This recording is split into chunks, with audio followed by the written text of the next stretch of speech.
Oke, selamat siang teman-teman semuanya. Terima kasih ya sudah meluangkan waktunya. Perkenalkan, sebelumnya yang terhormat kepada Ibu Asti Nurainis, MKep, Skep, Kom, PhD sebagai narasumber webinar Ukom eksklusif pada kesempatan siang hari ini. Kita nanti akan bedah soal Ukom khususnya keperawatan dengan Ibu Asti.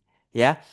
Perkenalkan, saya Mas Gufron. Siang ini saya tidak di Zoom ini sebagai dosen ya. Saya di sini tim MCU yang memfasilitasi, yang menjembatani teman-teman semuanya biar diajarin dengan orang yang sesuai dalam bidangnya.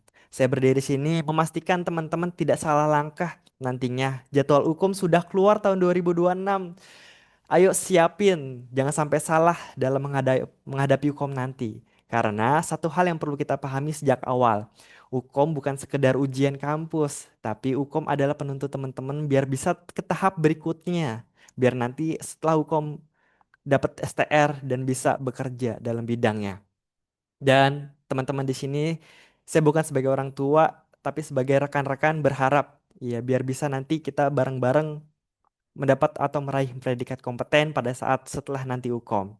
Nah, saya tanya dulu nih, jujur ya, siapa di sini yang orang tuanya selalu nanya, UKOM gimana, udah siap belum? Atau dalam diri sendiri, saya tanya melalui kolom chat, udah siap UKOM belum? Saya perlu validasi rekan-rekan, sudah siap UKOM belum? Ayo dijawab melalui kolom chat. Saya mau tahu dulu di awal, sebelum webinar ini berjalan, sudah siap UKOM belum? Mungkin dari presentasi berapa persen? Oke, dari presentasi berapa persen? Siap, belum, siap, belum, siap, nggak siap, harus siap. Betul, siap 20%, nggak apa-apa, belum sepenuhnya, nggak apa-apa. Nah, di sini banyak kan udah ketahuan kan? Banyak yang belum siap kan? Ada yang udah siap, ada yang setengah-setengah. Nah, jadi rekan-rekan, UKOM sejak adanya penyesuaian kurikulum dan kebijakan nasional termasuk yang tertuang dalam Permendikbudristek nomor 39, arah pendidikan kesehatan itu jelas. Jadi bukan lagi sekedar hafal teori, tapi mahasiswa bisa mampu berpikir klinis, mengambil keputusan dan bertanggung jawab secara profesional ya. Nah, bukan lagi sekedar hafal teori ya. Jadi itulah kenapa soal-soal hukum sekarang panjang, opsi jawabannya mirip-mirip, tapi kita harus pilih yang paling tepat dan menuntut perlanaran bukan ingatan ya. Lalu, teman-teman, saya mau tanya, yang barusan ragu tadi kan sudah banyak sekali ya. Nah, yang jawabnya berdasarkan feeling bukan yakin juga boleh, nggak apa-apa. Nah, tapi perasaan ragu ini bukan masalah, nggak apa-apa. Belum siap 20%, 30%, 40%, nggak apa-apa. Perasaan ragu itu bukan masalah. Nah, masalahnya itu ragu ini tidak pernah dilatih. Nah, dengan webinar ini teman-teman sudah satu langkah lebih baik untuk mencoba, untuk belajar lebih baik. Nah, Ukom tidak memberi waktu untuk ragu terlalu lama. Jadi teman-teman, kita mungkin bisa langsung mulai aja ke soal-soal nanti kita akan pelajari langsung bersama Ibu Asti yang seperti biasanya mana ini ada yang share screen. Seperti biasa nanti teman-teman silahkan diusahakan dijawab ketika ada soal di bawah 1 menit melalui kolom chat. Oke? Di bawah 1 menit nanti kita setelah itu dijawab, evaluasi, nanti kita mendengarkan penjelasan terkait soal tersebut oleh Ibu Asti Nuraini.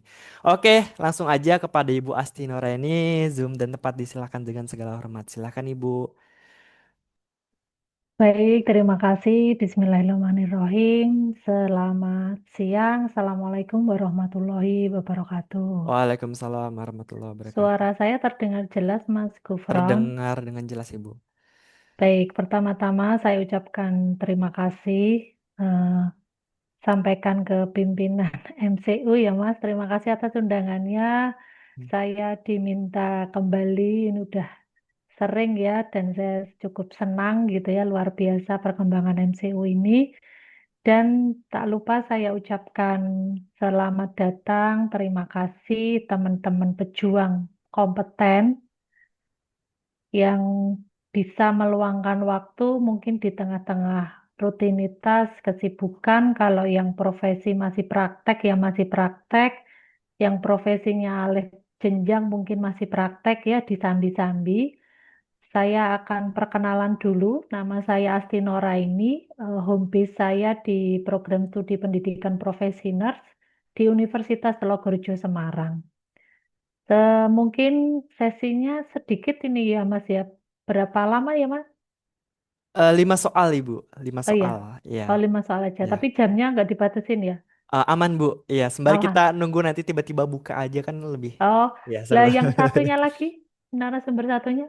Narasumber satunya lagi, kenapa Ibu? Ini narasumbernya cuma saya atau ada dua? Yang satu kan bidan Bu, Ibu Oh, Siti beda Rusyanti, ya? Poltekkes Oke, Banten. beda. Iya. Oke, oke, berarti kita punya waktu. Ya. eh Terima kasih pada kesempatan kali ini. Seperti biasa, bidang keilmuan, 15 soal katanya Mas tuh. Gak apa-apa. Nggak apa-apa, pelan-pelan dulu. Ya, Iya. jangan 15 soal, 5 saja sudah cukup saya rasa. Yang penting saya berikan trik and tips-nya saja. Berdasarkan evaluasi Trade yang kemarin diselenggarakan nasional, yang saya lihat itu bidang keilmuan komunitas itu sebagai seperti biasa ya, peringkat pertama yang apa tingkat bisa menjawabnya itu kurang dari 50%. Artinya kemarin soalnya komunitas itu yang keluar adalah soal komunitas itu ada 12. Dari 12 rata-rata teman-teman itu bisa menjawab hanya di 4 soal. Nah, ini cukup jadi perhatian. Jadi pertama, saya garis bawahi dulu bahwa semua soal hukum itu yang ditanyakan tidak lain tidak bukan adalah asuhan keperawatan. Asuhan keperawatan dimulai dari pengkajian sampai dengan evaluasi. Nah, mohon maaf untuk siang hari ini mungkin nanti soal-soalnya saya fokuskan di komunitas dulu karena grade tingkat kesulitannya luar biasa ya, di atas 80% lah kalau tidak salah ya. Apalagi di institusi saya, mahasiswa saya kemarin dievaluasi juga sudah survei itu nomor satu ya, soal komunitas. Jadi izinkan saya berbagi apa ya, berbagi sedikit gitu ya pengalaman saya selama ini menghadapi UKOM seperti apa. Tadi ada yang bilang siap, tidak siap, siap, tidak siap. Saya rasa setelah detik ini harus siap ya. Dengan banyak sekali difasilitasi MCU ya, baik itu webinarnya, kelas-kelasnya, buku-bukunya, silahkan tanya banyak ya karena MCU ini salah satu yang membantu teman-teman yang masih takut, ragu-ragu menjadi siap. Komunitas itu saya balik lagi. Komunitas itu kenapa soal paling sulit? Karena memang terpaparnya itu tidak begitu banyak seperti keilmuan lain. Kalau gerontik teman-teman itu bisa menjawab karena masih hampir mirip-mirip dengan KMB gitu ya teman-teman. Tapi kalau komunitas ini sedikit nyentrik gitu ya, tingkat kesukarannya paling tinggi. Sedangkan tingkat kesukaran yang nomor dua adalah keluarga. Tapi keluarga masih dibantu oleh beberapa kondisi-kondisi masalah kesehatan yang sama di keilmuan lain. Nah, saya garis bawahi soal-soal saya nanti akan bertahap pengkajian evaluasi. Pertama akan saya jelaskan dulu yang kaitannya dengan eh, pengkajian. Saya izin share screen dulu. Ya, silakan Bu. Apakah sudah nampak? Sudah Ibu. Oh, sudah. Baik. Belum. Ya, mulai dulu dari pengkajian. Boleh dicatat, kalaupun nggak ada catatan, boleh diingat gitu ya. Tapi keterbatasan kita mengingat ya, dicatat saja. Poin-poin penting di dalam pengkajian komunitas tidak lain tidak bukan ada dua tema yang akan ditanyakan. Yang pertama adalah pengkajian, semuanya pengkajian, tetapi fokusnya adalah yang pertama tentang pengkajian data umum dan pengkajian subsistem. Karena di pengkajian komunitas yang kita pakai adalah model pengkajiannya community as a partner. Ya, pakainya CAP. Model pengkajian CAP itu atau community as partner itu lingkupnya apa saja? Yaitu satu, pengkajian data inti dan 8 subsistem. Yang kedua adalah metode pengkajian. Nah, metode pengkajian ini juga nanti di komunitas perlu selalu diingat apa saja poin-poinnya. Kita bahas dulu pengkajian yang hubungannya dengan data inti. Namanya data inti, berarti yang ditanyakan apa? Yang ditanyakan pasti demografi. Tapi yang perlu digarisbawahi, kalau itu masuk soal UPOM, yang paling selalu sering ditanyakan adalah tentang persepsi kesehatan, nilai, kepercayaan. Itu data inti yang sering ditanyakan. Sedangkan ada 8 komponen data subsistem, itu yang pertama sering ditanyakan adalah lingkungan fisik. Yang kedua adalah status ekonomi. Itu yang paling sering ditanyakan. 8 subsistem lainnya banyak sekali. Ya, ada pelayanan kesehatan, gitu ya, ada politik pemerintah, gitu. Tapi yang poin mana yang paling sering ditanyakan? Ingat, di komunitas itu yang kita bahas ada kurungannya, ada spesifikasinya. Yang ditanyakan adalah beberapa penyakit yang paling sering muncul di komunitas. Dibatasi dulu apa? Oh, penyakit kronis, hipertensi, DM, stroke, gitu. Sedangkan penyakit-penyakit lain yang itu muncul karena pengaruh lingkungan, itu ya, penyakitnya apa saja? ISPA, TBC, gitu. Diare, itu dikurungi penyakit-penyakit itu. Dan yang ngetren, dulu trennya COVID, COVID. Sekarang trennya stunting. Stunting udah menurun lagi nih. Trennya apa lagi? DBD. Itu sesuai dengan perkembangannya, teman-teman. Jadi kurungannya di situ. Nah, ciri-ciri soal komunitas selalu diawali oleh hasil pengkajian di satu wilayah atau di satu komunitas.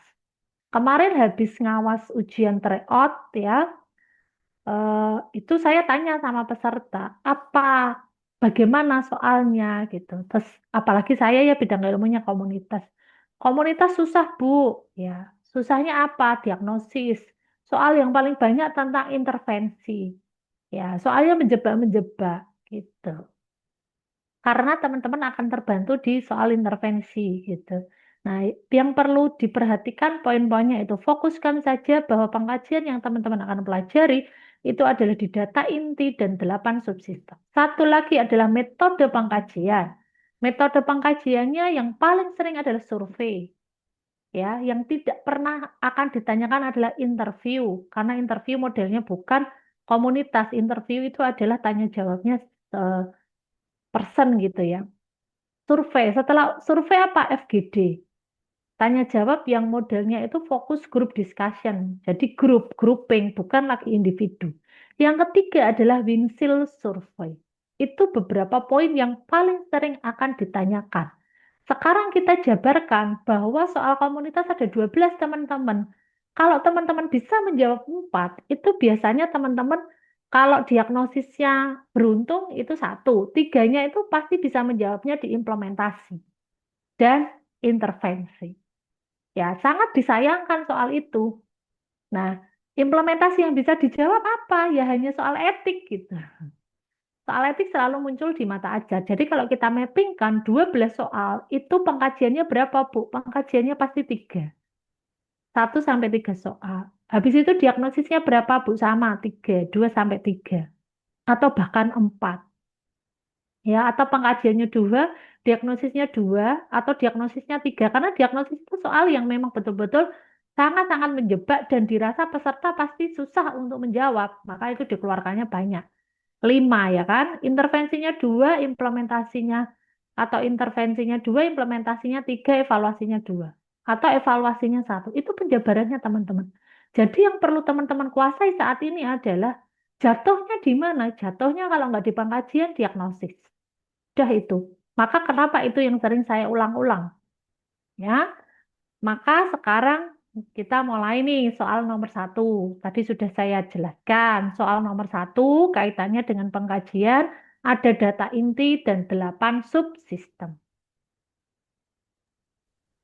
Eh, Oke, langsung kita mulai ya, Bu ya. Oke, bentar ya. Oke, silahkan ini. Oke, satu soal ke satu, 1 menit dimulai dari sekarang. Silakan.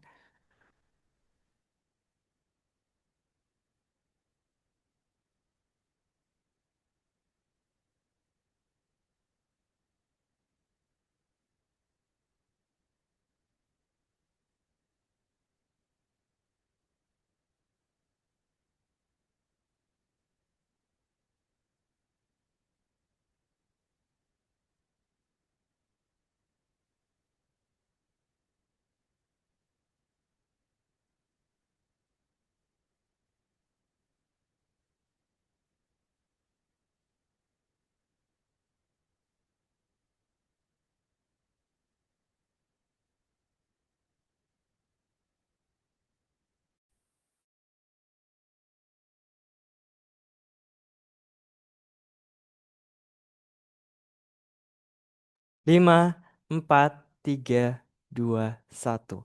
Oke, terima kasih yang sudah menjawab melalui kolom chat. Saya sangat senang sekali karena teman-teman di sini menjawab di bawah 1 menit. Ya, di bawah 1 menit sudah terlatih. Oke, nggak apa-apa. Di sini ada yang mau memberikan alasannya kenapa menjawab B.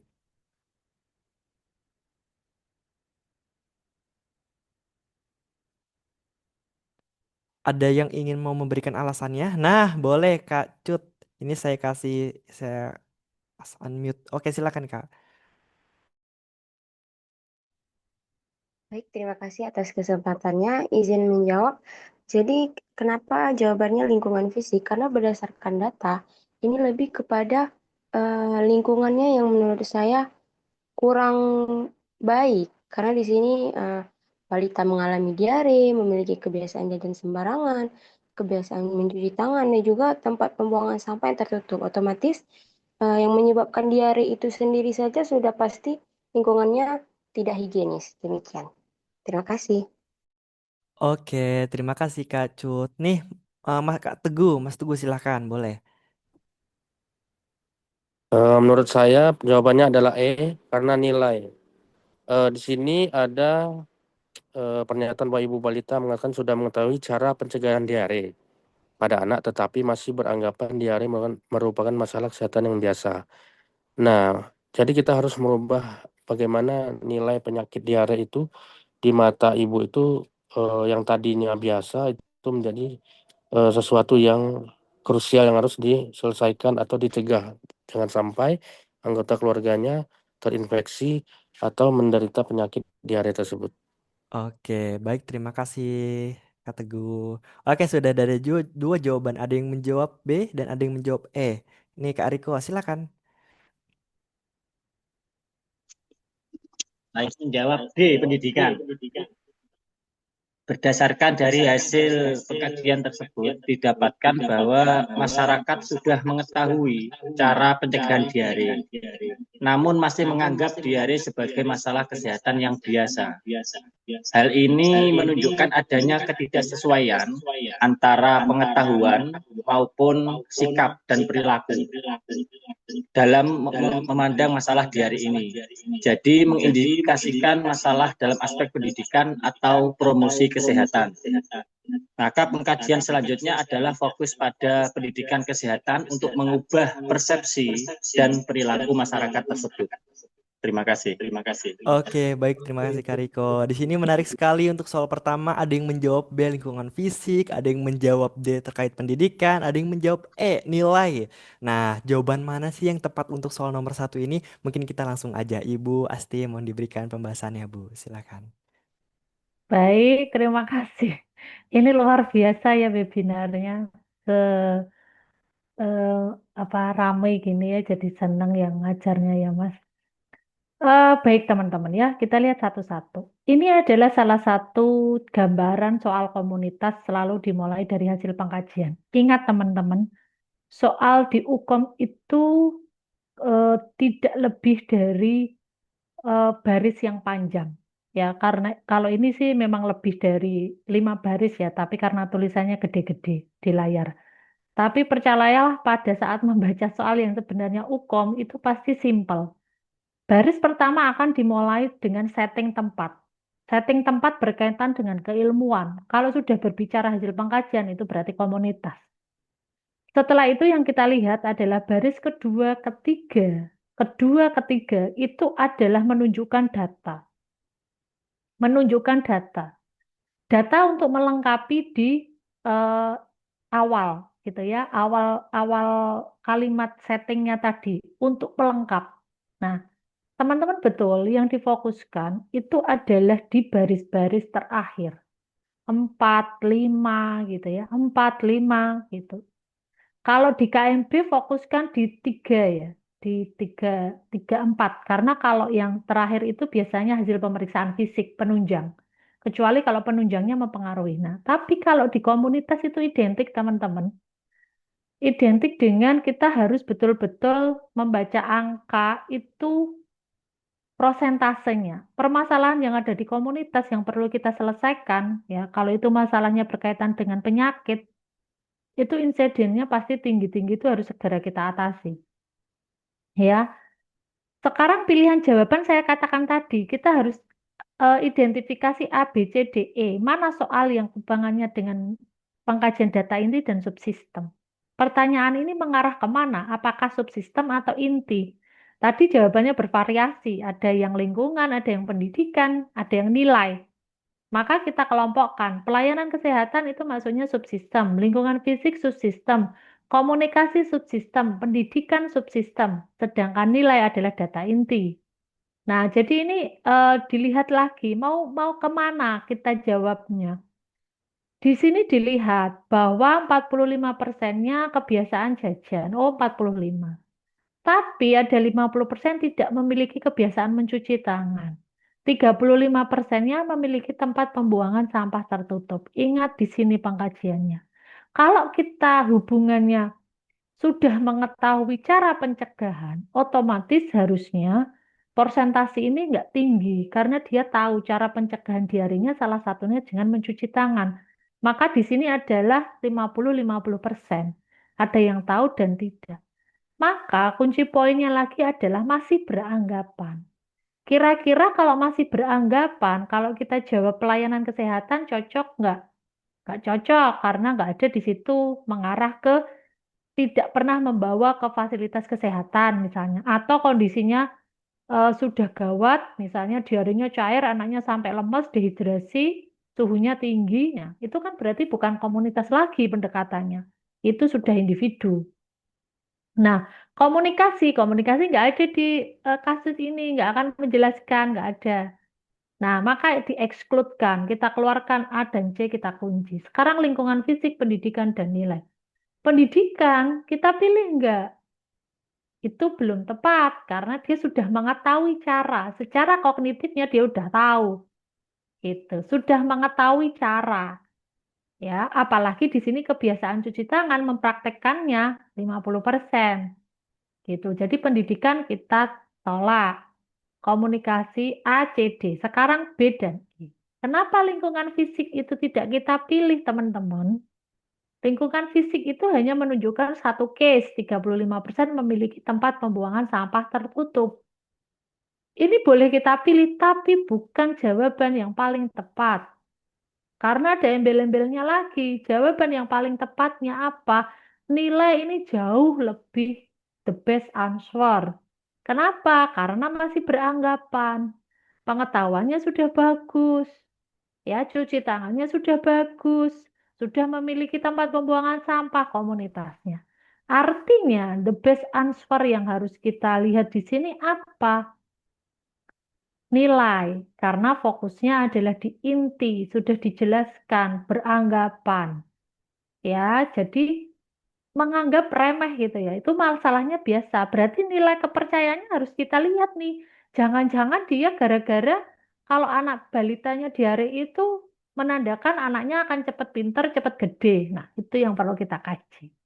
Ya, karena kalau lingkungan fisik sudah tergambar walaupun tidak komplit gitu ya, teman-teman.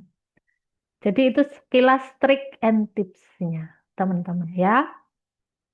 Kita melanjutkan soal yang selanjutnya. Tadi saya berbicara tentang pengkajian, ada data inti dan subsistem. Nah, sekarang ini soal yang kaitannya dengan metode pengkajian. Silahkan. Oke, soal nomor 2, 1 menit dimulai dari sekarang. Silakan.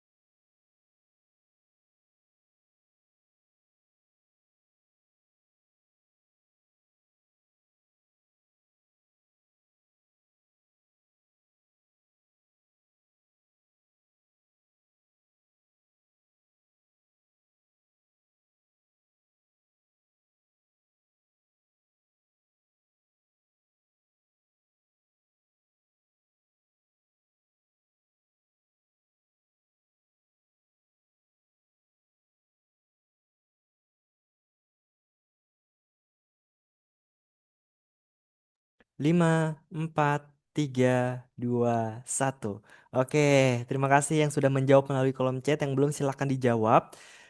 Di sini jawabannya sangat begitu bervariasi ya. Ada yang menjawab A, B, C, D, dan E. Semuanya terjawab. Tapi apa sih alasannya? Boleh dong kayak tadi raise hand lagi. Nggak apa-apa. Siapa nih? Yuk, alasannya apa sih? Kenapa menjawab A, B, C, D, ataupun E? Yuk, raise hand. Nggak apa-apa. Nggak usah takut ya.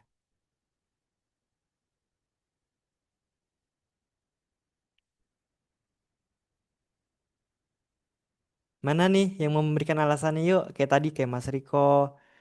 Mas siapa lagi tadi? Ada yang berani mau memberikan alasannya? Apa belum siap nih?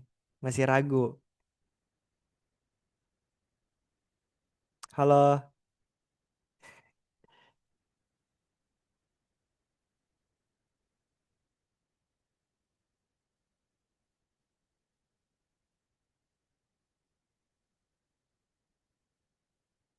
ada yang A, B, C, D, ataupun E. Di sini untuk soal nomor 2 ini ada yang mau memberikan alasannya? Raise hand, silakan. Kenapa sih alasannya? Kenapa menjawab teman-teman di sini menjawab A, B, C, D, ataupun E? Kenapa? Pasti ada dong. Di masa nebak nggak mungkin dong. Masa nebak nggak jangan nebak. Ya udah kalau belum ada nggak apa-apa. Nanti kita tunggu di soal ketiga. Ibu Asti di sini jawabannya bervariasi Bu. Gimana nih Bu tanggapannya Bu? Mau diberikan pembahasannya Bu? Ya, baik, terima kasih. Nggak apa-apa teman-teman, kan bervariasi itu menandakan bahwa teman-teman masih apa ya, belum terlalu banyak terpapar soal-soal gitu. Biasanya nanti kalau sudah mendekati UKOM, semakin banyak dibaca, semakin ikut banyak bimbingan, semakin itu nanti semakin bisa memutuskan jawaban yang terbaiknya mana.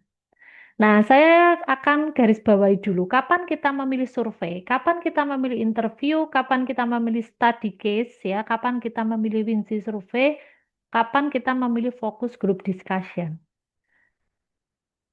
Ketika kita memilih focus group discussion, itu kalau pertanyaannya atau di kasus itu menunjukkan satu kelompoknya pengen diketahui lebih lanjut.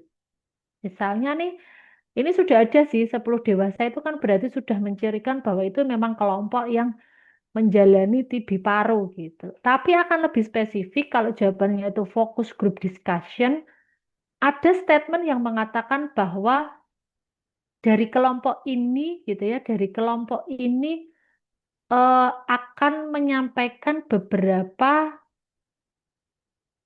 hal kebiasaan yang hubungannya dengan pengelolaan terkait penyakit. Contoh, lansia DM gitu ya. Cepat waktu ditanya itu pengelolaan DM-nya macam-macam. Kalau saya nggak mau minum obat, yang penting saya ngurangi makan apa namanya manis-manis, minum manis-manis gitu misalnya. Nanti ada satu lagi kalau saya tetap rutin gitu. Kalau satunya lagi ya saya eh, apa namanya nggak semuanya gitu. Nah itu harusnya disamakan persepsinya di kelompok. Itu pilihannya biasanya fokus group discussion lebih detail untuk mengetahui apa yang dibutuhkan. Nah itu biasanya fokus group discussion lebih kompleks nanti di kasusnya.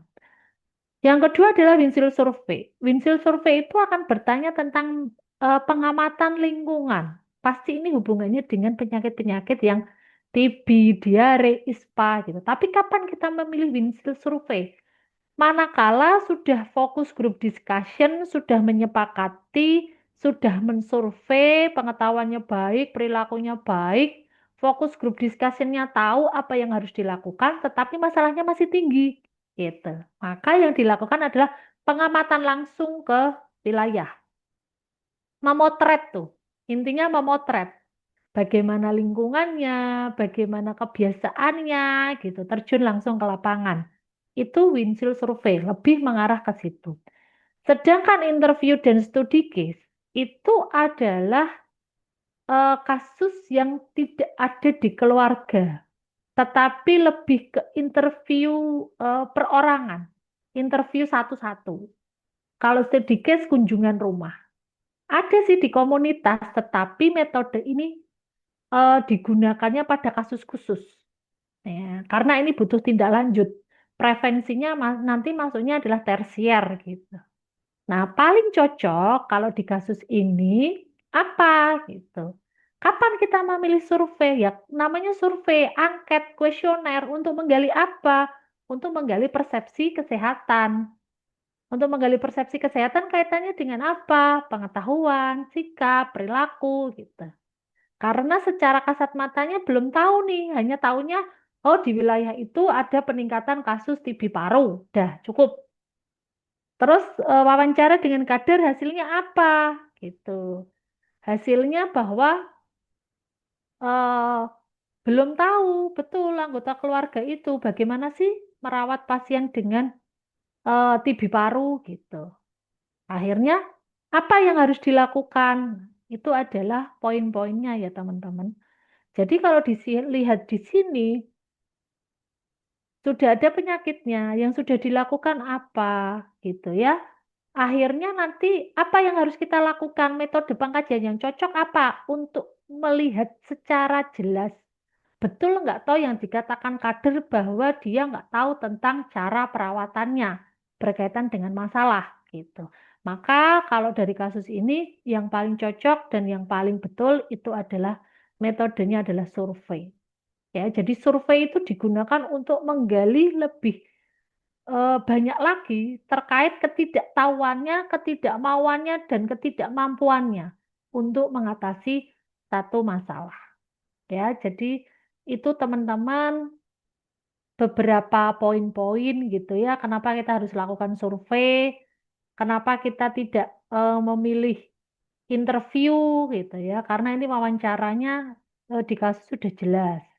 Studi case pendekatannya keluarga ya, tidak Lindsay survei tidak ada pengaruh lingkungan.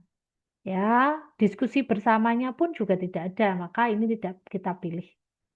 Ya, jadi teman-teman yang penting bisa tahu dulu mengidentifikasi kapan bisa memilih beberapa metode yang cocok, disesuaikan lagi sama vignette atau kasusnya.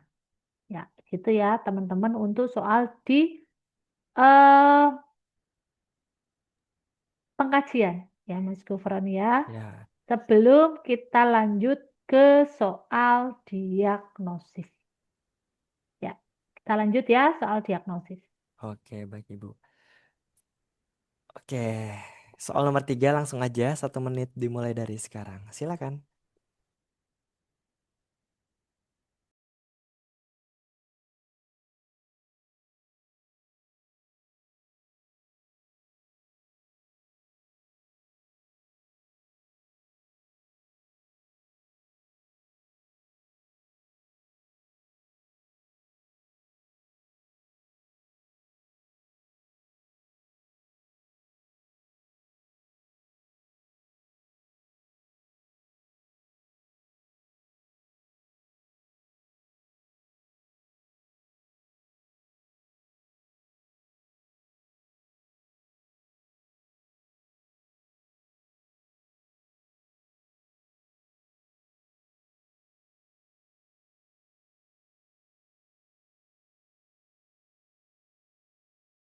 Lima, 4, 3, 2, 1.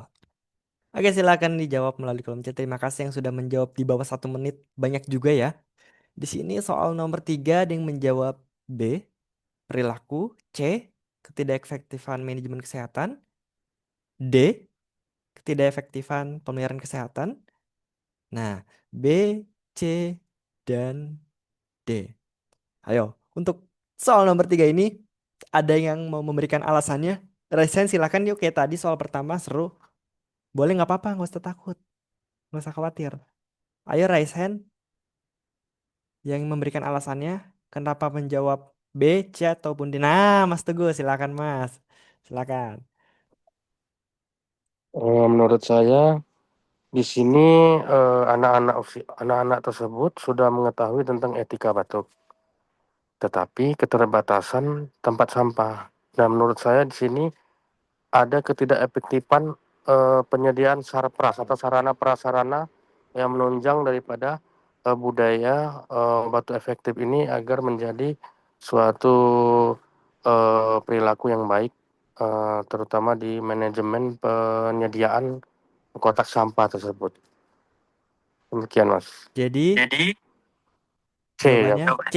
Oke, jawaban Mas Teguh C dengan tadi alasannya. Oke, terima kasih Mas Teguh. Mungkin sudah mewakili jawaban yang C. Ya, tapi apakah jawaban C itu tepat atau enggak? Tahu jawabannya yang benar B atau yang D? Nah, kita langsung aja masuk pembahasan. Ibu Asti yang mau diberikan penjelasannya. Baik, terima kasih Mas Gufron. Nah, ini paling gongnya itu memang diagnosis. Ya, kemarin saya evaluasi peserta, evaluasi mahasiswa gitu ya, itu memang sangat susah sekali membedakan diagnosis, apalagi yang baru ikut tryout-nya pertama gitu. Ingat teman-teman nih dikasih note, sementara ini yang akan kita keluarkan di soal UKOM diagnosis komunitasnya hanya 5 ini. Jadi pertebalah skill teman-teman kapan kita memilih defisiensi, perilaku, manajemen, pemeliharaan, kesiapan gitu. Hanya eh, banyak dikasih soal akhirnya apa namanya keputusan yang benar saya milih mana. Nah, itu dipertajam aja karena tidak ada diagnosis yang tidak dikeluarkan selain dari diagnosis ini di komunitas.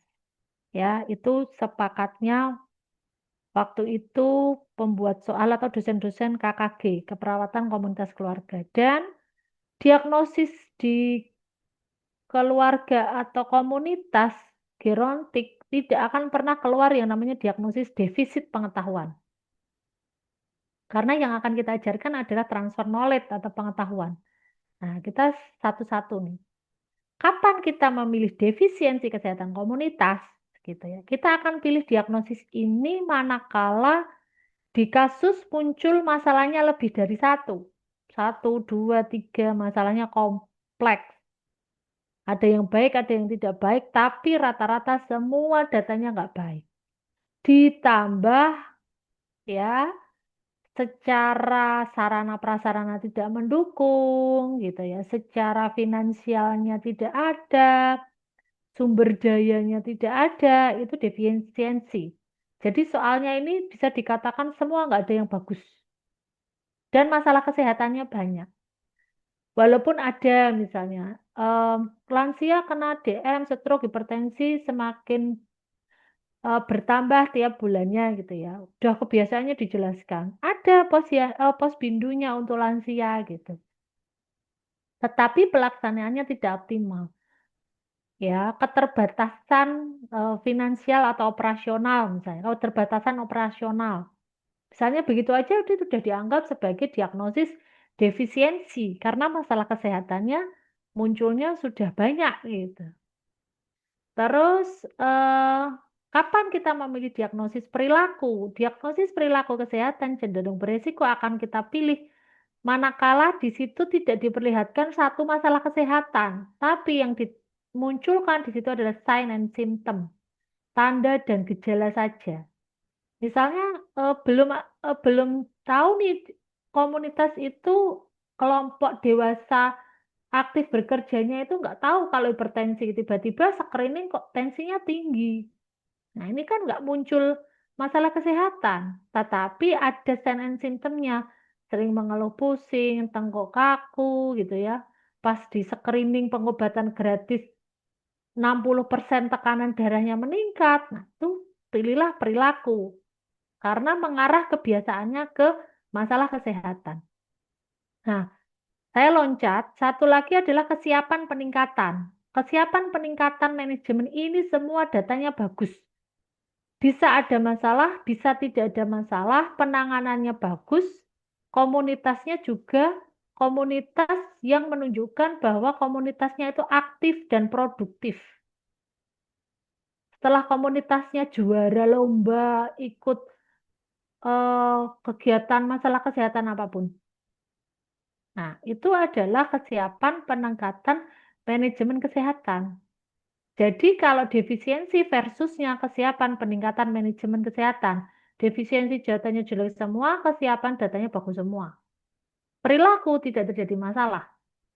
Nah, seringnya teman-teman tidak bisa membedakan antara manajemen dan pemeliharaan. Maka kenapa soal diagnosis diperbanyak biar pada pusing semua, nggak bisa jawab semua. Ya, intinya begitu. Mas Gufron, mohon maaf ini lagi adzan sebentar ya. Oh iya nggak apa-apa Bu. Oke teman-teman mohon maaf Ya. karena posisi di Semarang sedang azan.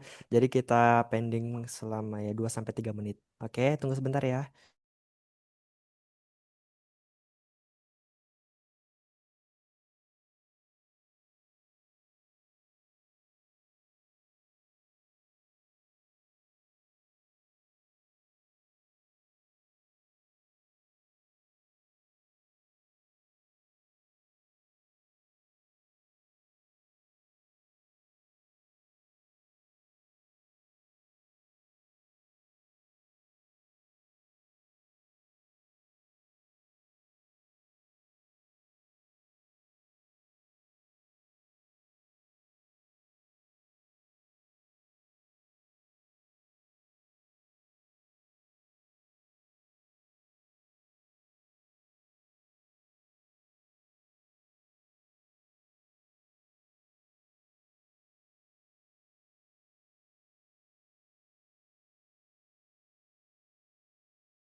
Baik, terima kasih. Saya lanjutkan ya, Mas Gufron Oke ya. silakan Ibu.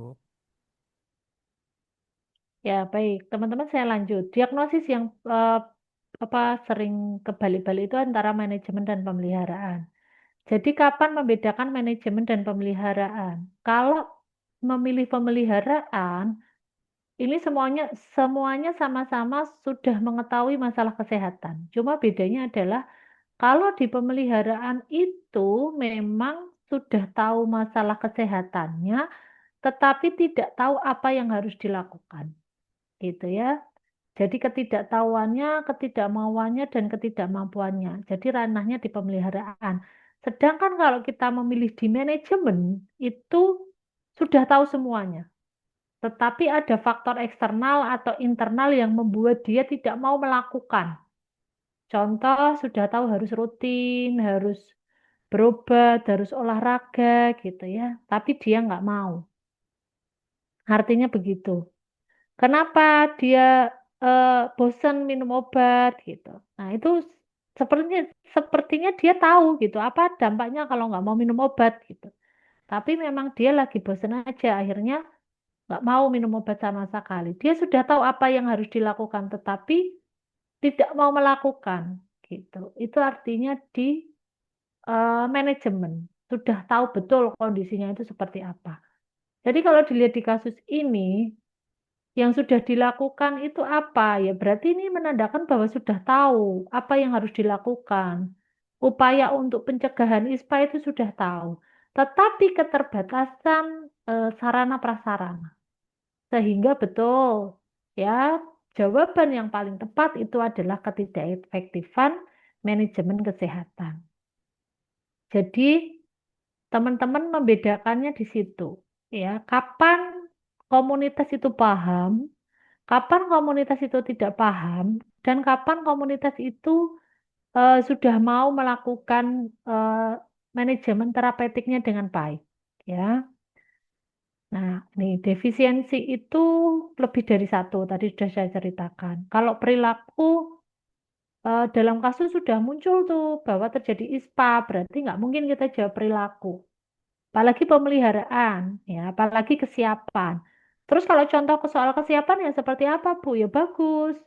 Sudah tahu pengelolaan, buang sampahnya bagus. Misalnya sekolah itu sebagai tempat percontohan gitu ya, ramah. Misalnya insiden anaknya sakit berulang itu catatan dari BK-nya nggak ada misalnya. Itu berarti menunjukkan bahwa memang betul-betul komunitas atau setting sekolah itu adalah wellness atau sejahtera gitu ya. Kalaupun terjadi masalah, promosi kesehatannya bagus.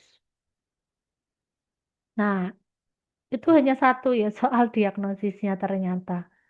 Mohon maaf, hanya satu. Oke, O- sekarang kita lanjut ke soal terkait Oke, intervensi. izin Ibu sebelum Silahkan. lanjut, saya mau minta waktu sebentar Ibu. Oh iya, lupa-lupa. Iya, Maaf, nggak maaf apa-apa ya, Ibu. maaf, Ya, maaf. izin saya tutup Ya, dulu ya, ya ya. Ibu. Ya, Ya. oke, baik, terima kasih. Oke, teman-teman. Jadi gimana nih dari tiga soal ini? Ya, saya minta waktunya sebentar. Ini Zoom-nya ngehang sebentar.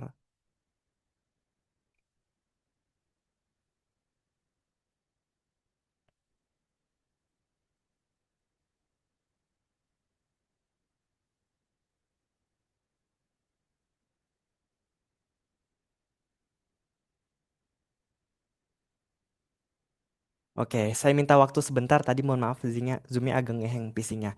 Oke, di sini saya mau menginformasikan. Nah, bukan untuk ceramah ya, tapi saya ingin menyampaikan ya. Saya mau tanya dulu nih lewat chat. Saya mau tanya izin, saya mau tanya lewat chat. Kalau ukomnya misalkan minggu depan, ya. Kalau ukomnya misalnya minggu depan, siapa yang sudah benar-benar yakin bisa lulus melalui kolom chat? Yakin atau belum? Kalau ukomnya misalkan minggu depan,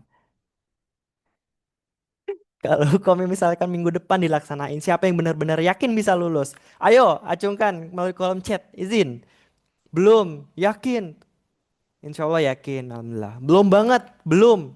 Tuh kan ada yang yakin, ada yang belum atau ragu. Nah, saya mau meluruskan satu hal penting. Tidak kompeten bukan berarti gagal, tapi kalau bisa jangan tidak kompeten, disiapkan dengan baik. Nah, kalau tidak kompeten kan artinya masih ada gap yang bisa diperbaiki. Tapi kalau bisa jangan tidak kompeten, ya dipersiapkan dengan baik. Yang berbahaya justru merasa sudah kompeten, sudah siap padahal belum. Ukom tidak melihat niat, tidak melihat usaha, tidak melihat capeknya, tapi Ukom hanya membaca hasilnya. Nah, yang nilainya belum kompeten, jangan berkecil hati. Atau belum siap atau ragu, jangan berkecil hati. Nah, kalau belajar sendiri dengan pola yang sama, apakah hasilnya akan berubah? Kalau belajar sendiri, apakah hasilnya akan berubah? Belajar sendiri ya, nggak sama dosen, nggak sama orang yang ahli dalam bidangnya, belajar sendiri. Apakah bisa berubah 80%, 90%? Belum tentu. Nah, belajar sama orang yang ahli dalam bidangnya. Kayak tadi, kita sudah belajar tiga soal. Ada yang benar tiga, ada yang benar dua, atau mungkin ada yang benar semua, atau mungkin bahkan ada yang belum benar sama sekali. Nah, MCU di sini hadir, teman-teman. MCU tidak MCU tidak hadir untuk mengatakan kami paling hebat, tapi MCU hadir di sini untuk mengatakan, ayo kita hadapi hukum bareng-bareng, belajar bareng bersama MCU. Nah, di MCU teman-teman tidak sendirian. Di MCU kesalahan bisa dibahas, bukan dihakimi. Di MCU pola soal dilatih, bukan ditebak. Nah, teman-teman saya ingin bayangkan satu hal. Misalkan hari ini pengumuman UKOM nanti, ketika nama teman-teman dinyatakan lulus, yang bangga bukan hanya teman-teman, rekan-rekannya, sahabatnya, orang tuanya, keluarganya yang mendukung dari belakang. Nah, keputusan belajar dengan sistem yang tepat hari ini adalah bentuk tanggung jawab terhadap masa depan teman-teman. Jadi saya di sini izin mau menampilkan sebentar ya. Nah, jadi di MCU sini langkah yang tepat. Jadi MCU sedang mengadakan promo khususnya di bulan Maret. Ya, ini adalah pengajar bimbingan belajar UKOM di bulan Maret. Ya, ada 1, 2, 3, 4, 5, 6, ada 12 narasumber yang nantinya 12 pertemuan di bulan Maret. Ada Bu Meta KMB, Bu Fatra Jiwa, Bu Nuraini dari anak, Bu Niluh KMB, Bu Maria KKG, Bu Dr. Yekti Maternitas, Bu Nurlela KMB, Pak Wahyu Jiwa, Bu Sri Hartini anak, Pak Tahratul KMB, Bu Siska KGD dan Bu Dr. Ernawati dari mengajar manajemen. Nah, di sini harganya ya. Harganya sangat murah, cuma 129.000 dari 179. 12 kali pertemuan mendapatkan 180 tryout CBT. Ya, kalau nggak mau dapat TO 109.000 aja. Oke. Nah, di sini tolong ini tanggal pelaksanaannya ya. Tanggal 9 sampai 13 Maret saat puasa, 23 sampai 27 Maret, 30 sampai 31 Maret setelah Lebaran. Di sini silakan difoto, di screenshot. Ya, di screenshot terlebih dahulu rekeningnya. Udah? 1, 2, 3, 4, 5. Oke, udah di screenshot. Ya, ini harganya silahkan di screenshot. Oke, sudah. Ini silahkan konfirmasinya. Silahkan ke Mas Gufron nggak apa-apa. Di screenshot. Oke, sudah ya. Nah, baik teman-teman semuanya. Gimana perasaan kalian ketika jawabannya salah tadi? Oke, tadi jawabannya salah gimana perasaannya? Sedih nggak? Di webinar deh. Sedih nggak? Mana nih kolom chat nih? Sedih kalau misalkan salah jawabannya, tapi nggak apa-apa. Tapi setelah mendengarkan penjelasannya bisa memahami terkait soal tersebut, pasti ada senengnya gitu. Pasti seneng. Oh iya, oh jadi jawabannya itu. Nah, jadi webinar ini pretest yang dijadikan tolak ukur. Mungkin di sini di antara kalian cuma ikut kegiatan seperti ini sebulan sekali atau baru pertama kali, jujur itu sangat-sangat tidak cukup. Saya tegaskan bahwa hukum itu bukan hafalan, tapi siapa yang paling sering melihat soal. Ya, coba tanya ke diri sendiri, tanya ke diri sendiri masing-masing seberapa sering kita belajar soal. Yang sering aja belum tentu lulus, apalagi yang tidak sama sekali. Coba deh kita sama-sama bayangin puasa tahun depan teman-teman sudah punya STR dan bangga dengan pekerjaannya masing-masing. Ya, sudah di rumah sakit, sudah di klinik. Ya, ujiannya tahun ini yuk pegangan bareng-bareng kita. Kita wujudin sama-sama. Ya, linknya pendaftarannya ada di kolom chat, sudah dikirim sama tim MCU. Kami lagi-lagi bukan bimbingan yang terbaik. Harganya murah-murah banget. Harga sebulan cuma 129.000. Nah, tadi fasilitasnya sudah ada, dapat tryoutnya, ngajar setiap siang ya kalau puasa, setelah Lebaran kita belajar di malam hari. Pengajarnya juga sudah ada bersama ibu nurse, bu doktornya, KMB, KKG, manajemen jiwa. Nah, pengajar kan sudah ada. Kalian izin ya ke ayah bunda, ke suami, ke istri, ikhtiar yang kuat bareng-bareng kita di sini belajar. Kompeten sudah pasti akan kalian dapatkan. Insya Allah, amin. Untuk kalian ajak teman sebanyak-banyaknya ya, sebanyak 10 gratis satu, jadi cukup bayar 9. Jadi kalian misalkan teman sekelas ada 10 ya, kumpulin 10 orang, konfirmasi ke saya bayarnya 9 aja. Oke, ke Mas Gufron bisa. Ya, ajak temannya 10 orang, bayarnya 9 aja. Oke, hukum terdekat ada di bulan April, ya dipersiapkan dengan baik. Ini jadwalnya. Ya, dipersiapkan dengan baik. Ini jadwalnya dipersiapkan dengan baik. Jadwalnya sudah ada. Oke. Nah, hukum terdekat itu aja paling dari saya. Kita mungkin bisa langsung lanjut ke soal nomor 4. Dipastikan dengan siap untuk soal berikutnya. Oke, silakan Ibu lanjut. Baik, terima kasih. Mohon maaf ya Mas Gufron, padahal tadi udah diingatkan Mas Luki. Ya, Mohon nggak maaf. apa-apa Ibu. Ya, Ya, kita lanjut Ibu. biasa kalau sudah menjelaskan itu sampai lupa waktu ya. Saking serunya Ibu ya, asik ya Bu. Senang aja gitu ya Ah, yang mendengarkan juga banyak ya, apalagi kaitannya sharing keilmuan pasti buat saya sesuatu yang menarik.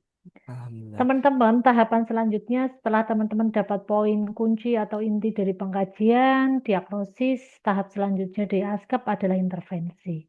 Yang teman-teman wajib ketahui di intervensi yang dipahami teman-teman adalah jenis kegiatannya. Jadi beberapa kegiatan di komunitas mana levelingnya yang masuk di leveling prevensi primer, sekunder, tersier, dan upaya pencegahan atau upaya pelayanan kesehatan promotif, preventif, kuratif, dan rehabilitatif. Jadi yang keluar itu bukan kasus tersebut merupakan pencegahan apa gitu ya. Ada primer, sekunder, tersier, upaya promotif, preventif enggak. Tetapi poin-poin kegiatannya apa, bentuk kegiatannya. Nah, kalau kita berbicara tentang leveling prevensi, itu ada 3 teman-teman. Ya, ada prevensi primer, sekunder, tersier. Sedangkan upaya pencegahannya itu adalah promotif, preventif, kuratif, rehabilitatif. Kalau ditanya, pencegahan primer itu paling sering muncul di komunitas karena itu memang yang harus kita lakukan. Kalau sudah di sekunder itu berarti tahapannya sudah ke pendekatannya keluarga gitu. Ya, sedangkan tersier apalagi itu sudah follow up, tindak lanjut gitu. Jadi poin pentingnya pencegahan primer yang ditekankan di sini adalah jenis-jenis kegiatannya. Yang upayanya adalah pencegahan primer. Apa aja? Ya pendidikan kesehatan gitu ya yang hubungannya dengan upaya sebelum terjadi penyakit atau sudah terjadi penyakit tetapi dia harus mengoptimalkan gitu. Itu adalah upaya-upaya primer.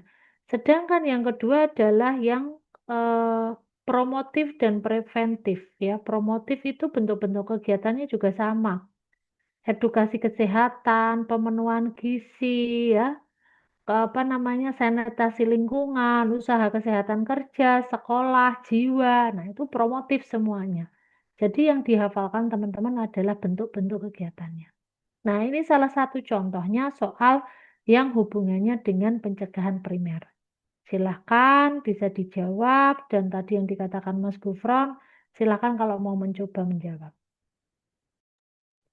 Oke, di sini jawabannya ada yang A, ada juga yang menarik, ada yang E. Satu orang nggak apa-apa. Boleh dong kayak tadi ada yang mau resign, silakan. Kenapa sih jawabannya A? Kenapa E? Boleh kayak tadi. Ada yang memberikan alasannya?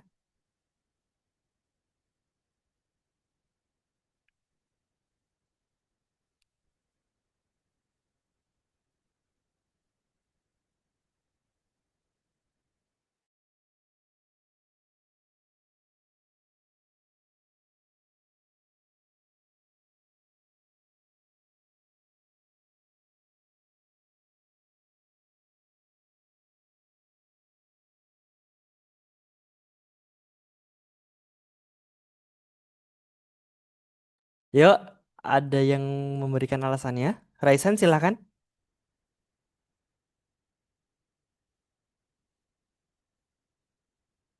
Di sini jawabannya banyak yang. Nah, Kak Julia Rahmana dari kampus mana nih?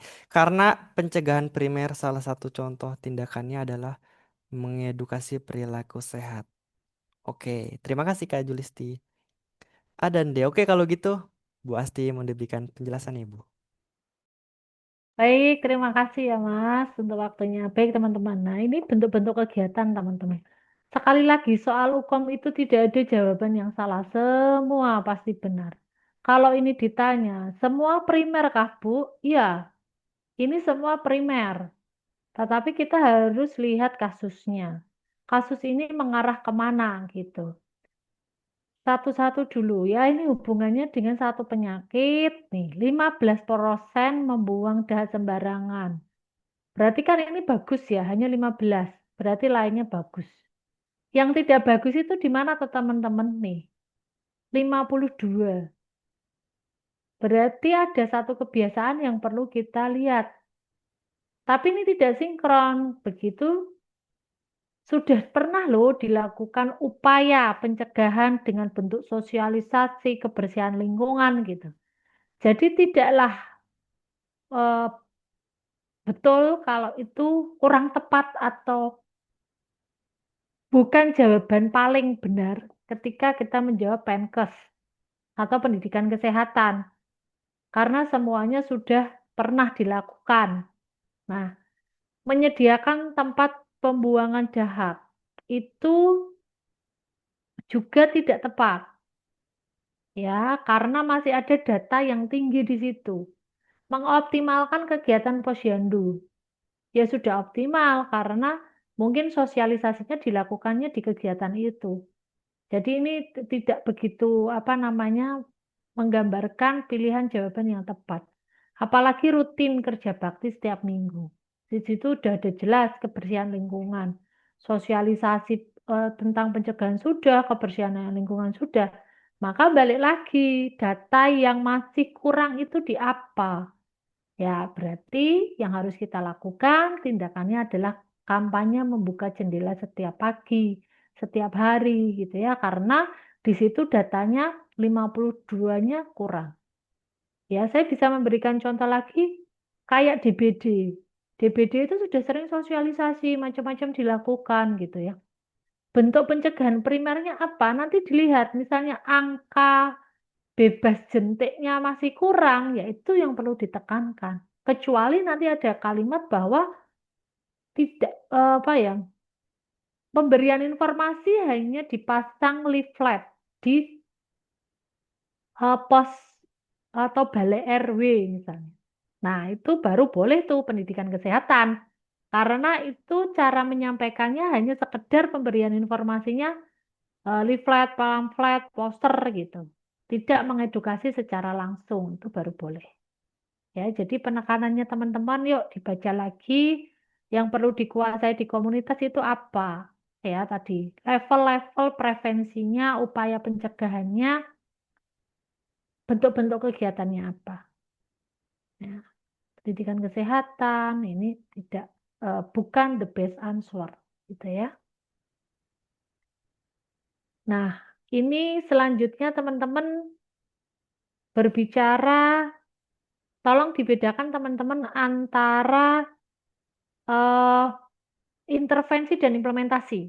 Ya, kalau tadi intervensi hanya itu ya yang perlu digali lebih banyak. Cuma prevensi primer, sekunder, tersier, fokuskan di primer, kalau tingkat pencegahan atau upaya pelayanan atau pencegahannya di promosi preventif. Kalau implementasi lebih mengarah ke strategi pelaksanaan. Kita mau memberikan Penkes, strateginya apa yang kita butuhkan. Nah, teman-teman harus membedakan keempat ini. Kapan memilih kemitraan, pemberdayaan, proses kelompok, pendidikan kesehatan. Ya, kalau yang jarang muncul karena ini intervensi profesional yang dikerjakan oleh spesialis. Jadi bukan nurse generalis. Intervensi profesional itu misalnya terapi-terapi yang membutuhkan pelatihan khusus. Terapi akupuntur, akupressure, ya, terapi bekam, nah itu butuh keahlian khusus. Kalau nurse generalis tidak disarankan untuk itu. Jadi ini bukan dipilih. Kapan memilih kemitraan? Namanya kemitraan berarti di luar dari keilmuan kita. Ya, misalnya Semarang nih, rawan banjir. Yang ditanyakan pasti bagaimana mencegah banjir ya. Kita nggak bisa ngapa-ngapain, itu bukan konsen kita. Konsen kita adalah begitu terjadi bencana banjir, dampak apa yang ditimbulkan dari banjir. Berarti penyakit-penyakit lingkungan, apa yang harus kita lakukan. Tapi kita juga nggak bisa mengindahkan, harus bekerja sama dengan siapa kemitraannya. Nah, tadi ya untuk mengantisipasi banjir. Ya, kita butuh orang. Ya, misalnya di Badan Penanggulangan Bencana Daerah kita undang. Atau mengatasi masalah remaja. Masalah remaja, kecanduan gadget, merokok, kenakalan remaja, tawuran gitu. Berarti hubungannya kalau kita itu apa? Kita kan nggak bisa mengatasi yang ranahnya ke situ ya. Kita hanya bisa mengatasinya dampak dari itu biasanya apa sih sampai terjadi tawuran, misalnya regulasi emosi gitu. Itu yang kita latih. Sedangkan kerjasamanya nanti sama siapa yang mengatasi itu ya, misalnya BNN gitu. Itu contoh-contohnya teman-teman. Kalau itu kemitraan, jawabannya di situ. Kalau pemberdayaan, namanya memberdayakan yang ada di masyarakat, potensi yang ada. Yang paling sering kita berdayakan di masyarakat kalau teman-teman sudah pernah praktek profesi nurse sudah selesai, kita mau ke masyarakat itu kula nuwun atau mengucapkan izin mau masuk itu ke siapa? Ya berarti yang punya wilayah. Artinya melibatkannya siapa? Toma, toga, ya, tokoh masyarakat, tokoh agama, terus kader. Nah, itu memberdayakan. Jadi namanya memberdayakan.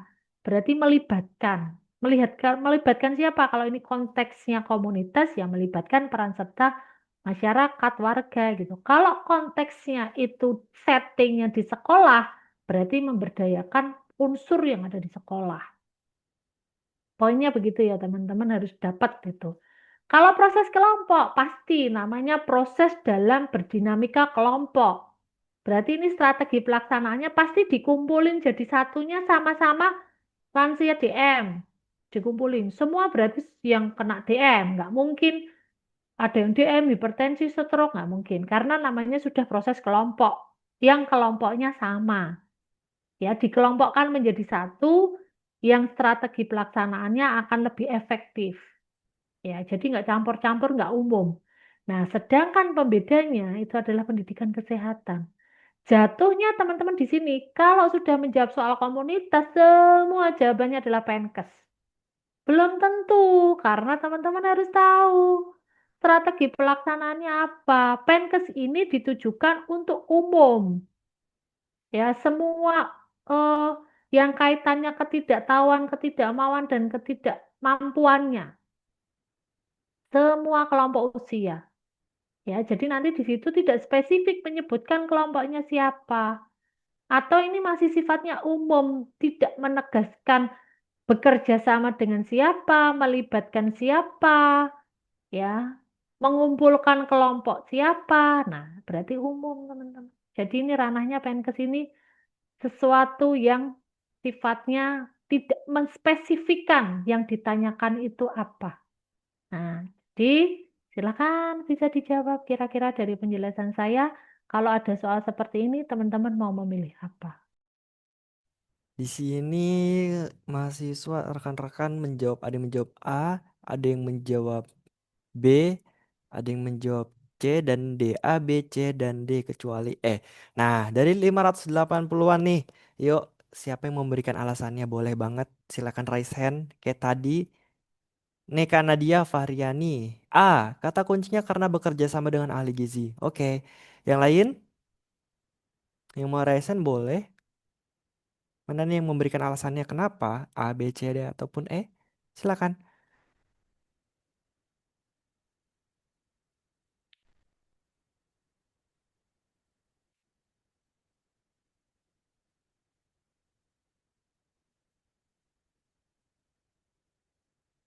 Oke, kecuali E ya.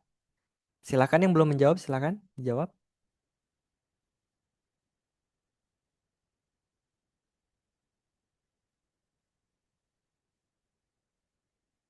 Oke, kalau gitu belum ada yang memberikan alasannya nggak apa-apa. Tadi satu orang nggak apa-apa. Oke, kalau gitu Ibu Asti mau diberikan penjelasannya Ibu. Baik, terima kasih teman-teman. Jawabannya bervariasi. Dari penjelasan saya tadi, eh, bisa sih ini pendidikan kesehatan gitu ya.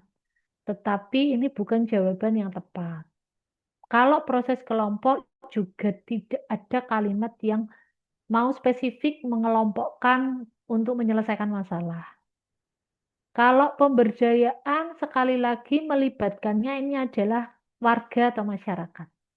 Jadi di kasus ini juga nggak ada tuh gambaran melibatkan kader, melibatkan tokoh masyarakat gitu. Memang jawaban yang paling tepat karena hubungannya dengan lintas ya lintas program gitu ya. Karena ini gizi ya. Jadi jawaban yang tepat adalah kemitraan. Itu ya teman-teman nanti penjelasannya bisa dilihat gitu ya. Fokusnya untuk apa, bekerja sama dengan siapa gitu ya, ranahnya kemana. Nih ya, pemberdayaannya karena tidak melibatkan. Proses kelompok juga sama. Nah, satu lagi teman-teman, ini soal yang kaitannya implementasi. Harus bisa semuanya menjawab benar karena ini soal bonus kalau di Ukom. Bayangkan 180 soal setiap keilmuan ada 9 keilmuan, soal etiknya muncul 2 1 gitu ya. Mungkin yang kemarin habis tryout bisa refleksi diri. Kemarin saya soal hukum banyak nggak ya? Itu harusnya udah bisa bonus gitu. Kalau masing-masing mata ajar aja 2 berarti 18 sudah bonus semua ya. Ini kalau di komunitas. Silahkan bisa menjawab.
Di sini baik yang menjawab B, Kariko nih menjawab B, prinsip etik otonomi diterapkan pada kasus tersebut karena perawat memberikan hak kepada anggota keluarga untuk memutuskan apakah mereka bersedia atau tidak terlibat dalam pendampingan minum obat. Otonomi menghargai mandirian, kebebasan, dan hak individu untuk membawa pilihan sendiri mereka perawatan kesehatan mereka. Oke, di sini Bu Asti baik yang menjawab B, Bu. B, Bu.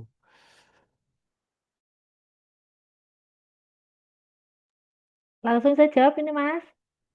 Ya, silakan Bu. Ya, betul kan kata saya ini soal bonus pasti semuanya udah paham. Mau di semua keilmuan yang penting teman-teman harus paham. Kapan bisa memilih veracity, kapan autonomy, beneficent, confidentiality sama non maleficent.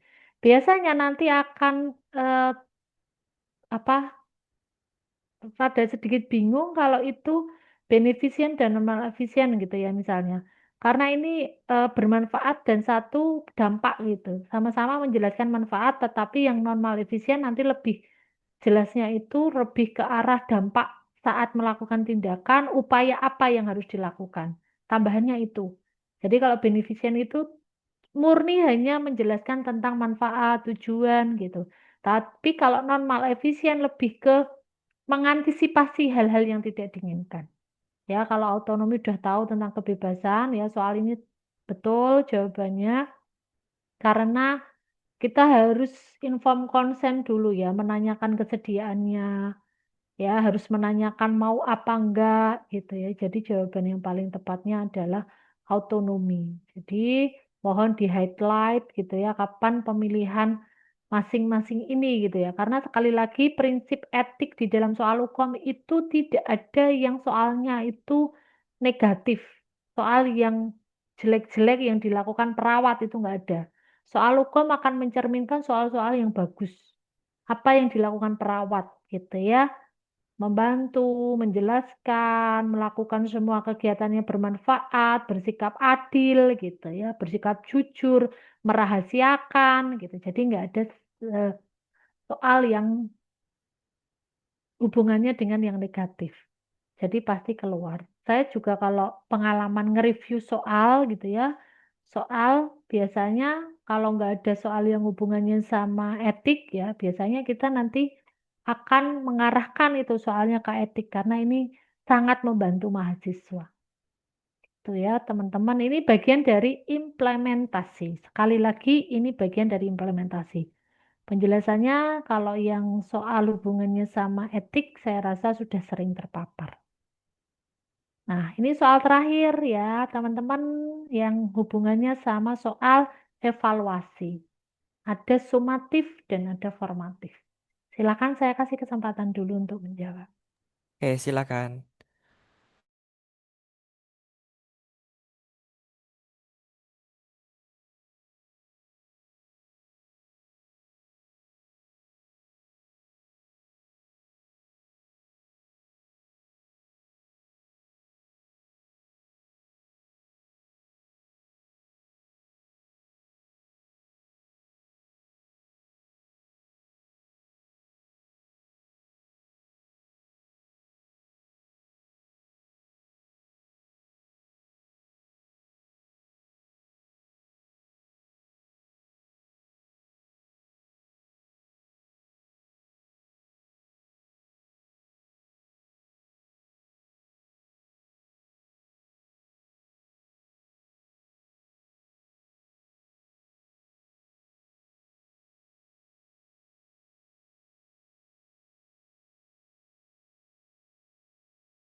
Oke, menarik nih untuk soal bonus di sini ada yang menjawab A, C, D, A, B, C, D. A, B, C, dan D. A, nggak ada yang E nih ya. A, B, C, D. Oke, A, B, C, D. Oke, masih bervariasi di bonus ini. Oke, silakan Bu Asti. Gimana nih Bu, tanggapannya Bu? Baik, terima kasih ya Mas Gufron. Teman-teman, nah ini juga salah satu menjebak ya. Teman-teman harus bisa membedakan apa itu sumatif dan formatif. Yang namanya sumatif itu adalah evaluasi akhir. Jadi akhirnya itu pengen apa sih dari yang mau kita lakukan itu ya. Berarti hubungannya kalau sudah sumatif itu adalah untuk apa? Mengatasi masalah kesehatan supaya tidak bertambah gitu. Artinya insiden kejadiannya itu tidak semakin banyak. Itu sumatif. Sedangkan formatif adalah satu rangkaian eh, evaluasi yang kita lakukan di setiap prosesnya. Proses kegiatan yang kita lakukan untuk mengatasi satu masalah. Jadi evaluasi formatif itu ada di dalam evaluasi sumatif. Kita lihat nih, penurunan nyeri ulu hati ini evaluasi apa? Ini sumatif. Tapi ingat, ada penurunan angka kesakitan. Ini juga sumatif gitu. Sedangkan B, D, E itu adalah evaluasi formatif karena ini kegiatannya untuk mengatasi masalah kesehatannya itu apa. Nah, masalah kesehatannya apa? Gastritis. Tindakan yang mau dilakukannya apa? Teknik imagery. Teknik imagery itu untuk mengatasi apa? Keluhan gastritis pasti nyeri ulu hati. Ya, berarti ada dua nih. Kalau kita memilih evaluasinya sumatif, itu adalah penurunan nyeri ulu hati. Itu bagian dari evaluasi sumatif. Jadi dari tindakan mengajarkan teknik imagery itu harapan akhirnya apa? Penurunan nyeri ulu hati. Dengan dilakukan teknik imagery. Evaluasi yang diharapkannya di pemberian teknik imagery apa gitu. Berarti harus menjelaskan dulu kan kenapa dia bisa nyeri. Oh, makanan yang dimakannya itu nggak benar. Berarti kita harus menjelaskan tentang makanan yang harus dihindari. Itu formatif. Pengetahuannya jadi meningkat karena kita sudah ajarkan teknik imagery. Berarti itu masuk juga formatif. Sampai dia mempraktekkan, berarti itu juga masuk di formatif. Jadi formatif itu capaiannya peningkatan pengetahuan, ya, kemauan untuk melakukan upaya pencegahan, dan yang terakhir mempraktekkan apa yang dilakukan untuk mengatasi masalah kesehatan, upaya pencegahannya. Jadi teknik imagery itu salah satu psikomotornya, praktek. Bagaimana tahu teknik imagery yang bagus? Ya, sebelum itu dia harus tahu dulu apa itu teknik imagery. Nah, ini untuk apa toh? Untuk mengatasi nyeri ulu hati. Maka kalau di sini jawaban yang paling tepat, the best answer-nya adalah angka kesakitannya. Kalau ini sudah diupayakan, hasil akhir jangka panjangnya apa? Ya pasti gastritisnya akan mulai turun insidennya. Jadi itu teman-teman harus dibedakan sumatif dan formatif. Ya, ini penjelasannya ya itu. Itu ya teman-teman ya. Oke, baik Bu Asti sudah memberikan waktunya penjelasannya ya. Tidak terasa ternyata sudah 1 jam lebih kita Iya ya. ngadain kegiatan webinar pada kesempatan siang sampai dengan sore hari ini. Ibu silakan Bu motivasinya dulu Bu kepada para terutama mahasiswa yang nantinya akan melaksanakan. Terima kasih teman-teman. Jangan khawatir apalagi yang ikut di sini retaker itu ya. Semakin teman-teman banyak belajar, semakin banyak teman-teman. Loh kok ini begini? Loh kok ini begini? Itu artinya bagus. Ya, takut itu wajar. Jadi tadi ada option takut gini ya. Tapi menyerah itu bukan pilihan. Maka tadi sudah disampaikan Mas Gufron ya bersama MCU itu memang sebagai ikhtiar kita gitu ya supaya mendapatkan yang baik sebagai usaha kita. Maka di sini saya katakan bersama MCU reviewer centernya gitu ya walaupun tadi dikatakan bukan yang paling hebat, bukan yang terdepan atau apapun itulah ya. Itu hanya sebagai gambaran kita supaya mengubah rasa takut menjadi percaya diri. Dan mudah-mudahan harapan saya yang semuanya ini ikut ya, ini hanya sedikit ilmu dari saya. Mudah-mudahan bermanfaat, sukses selalu. Saya doakan semua. Moga-moga di tahun ini, di akhir UKOM Amin. periode 1, 2, 3 semuanya bisa lulus kompeten Amin. 100%. Amin. Terima kasih atas Amin. perhatiannya. Lebih dan kurangnya saya mohon maaf.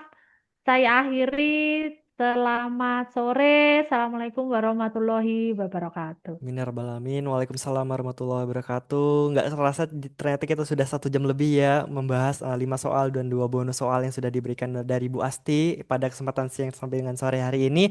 Teman-teman juga tadi bervariasi pasti ya, ada yang benar semua, ada yang benar 6, 5 atau 4 ya. Mungkin boleh dong benarnya dulu biar kita lihat di sini benar berapa sih teman-teman? Dari 7 soal ini saya mau tahu benar 5, benar 4, cepatlah Mas. Iya, iya, tunggu. Benar 5, benar 4, benar 3. Tuh kan. Ada yang benar semua nggak? Ada yang benar semua nggak? Nggak apa-apa ya, nggak apa-apa belajar bareng-bareng. Oke, nggak terasa juga demikian telah selesai webinar pada kesempatan sore hari ini. Mungkin kita tutup dengan sesi dokumentasi ya, Bu Asti dan semuanya. Kita foto-foto dulu, yuk silakan dinyalakan kameranya. Sebelum saya akhiri, sebelum kita akhiri pada kesempatan sore hari ini. Nah kan, ada yang ganteng, ada yang cantik, Masya Allah. Bapak, Ibu, Bunda, teman-teman ayah semua, rekan-rekan semua, ya kita nyalain kamera kita di sini bareng-bareng bergandeng tangan untuk menuju kompeten, ya. Oke, ditunggu yang nyalain kamera silakan. Nah, kan udah keren-keren kan, nggak apa-apa. 3, 2, 1. Oke, sekali lagi. 3, 2, 1.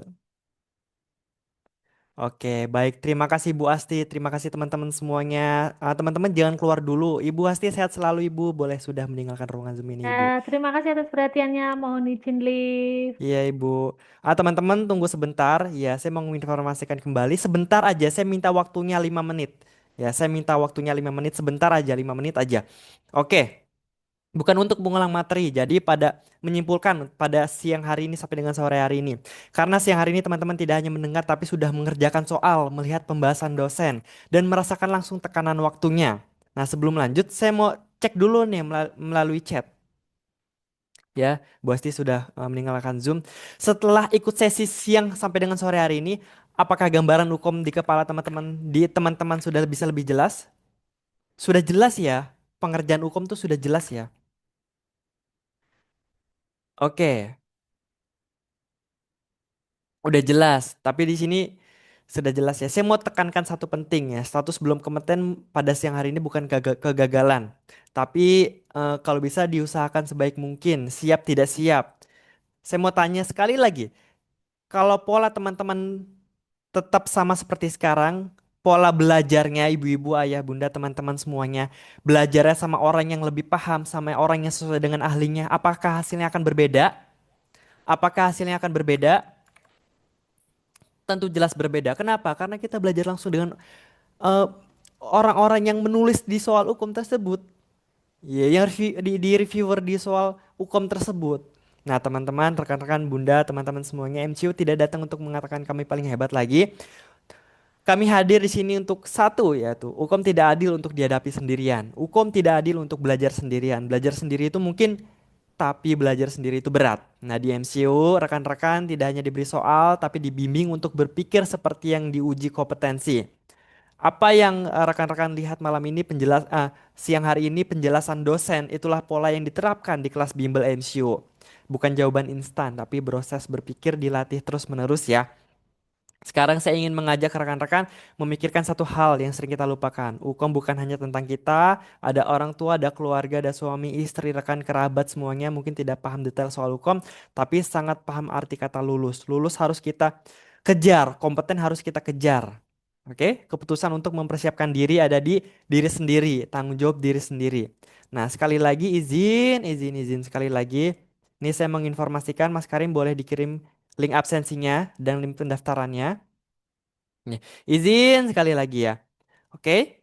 Di sini pengajar. Ya, informasi yaitu pendaftaran Bimbel Ukom periode Maret ya. Bimbel Ukom periode Maret 2026 sudah dibuka oleh MCU. Silakan diisi nama lengkap, asal kampus, emailnya, jurusannya. Lalu periode Ukomnya rencana kapan? Kalau belum tahu diisi yang belum tahu nggak apa-apa. Nomor WA-nya diisi. Di sini pengajarnya ya, pengajar Bimbel di bulan Maret. Ya, mereka beliau-beliau ini orang-orang hebat ya, penulis soal Ukom, reviewer. Jadi dipastikan belajar yuk bareng di MCU. Murah kok harganya. Dari 179.000 cuma bayar 129.000. 12 kali pertemuan dapat TO satu kali 180 di CBT. Kalau mau nggak mau dapat TO cuma 109.000 nggak apa-apa, cuma beda 20.000. Oke, pelaksanaannya setiap Senin sampai dengan Jumat. Ya, saat puasa jam 2, setelah Lebaran nanti jam 7 malam.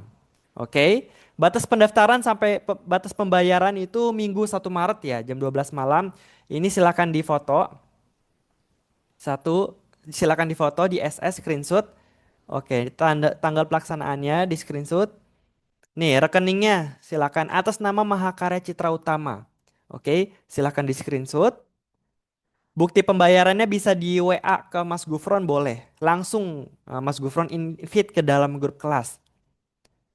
Oke, bisa dipahami? Oke, itu dari saya. Link absensinya itu ada di kolom chat ya. Link presensinya ada di kolom chat. Link pendaftaran bimbel ada di kolom chat. Silahkan diisi presensinya. Oke? Mas, saya mau dapat sertifikatnya pada acara sore hari ini. Diisi link presensinya. Diisi link presensinya. Kalau nggak diisi nggak dapat sertifikat. Sertifikat dikirim ke emailnya masing-masing. Oke? Itu. Jadi link presensinya, link pendaftarannya silahkan diisi dua-duanya. Saya tunggu. Silahkan diisi terlebih dahulu. Link presensinya silahkan diisi.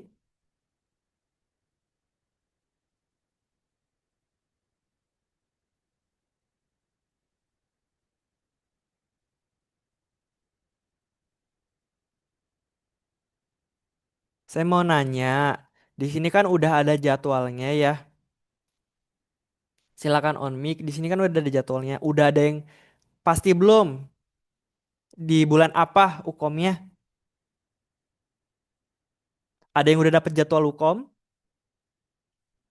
Sudah ada yang dapat jadwal UKOM? 400 orang di sini. Halo?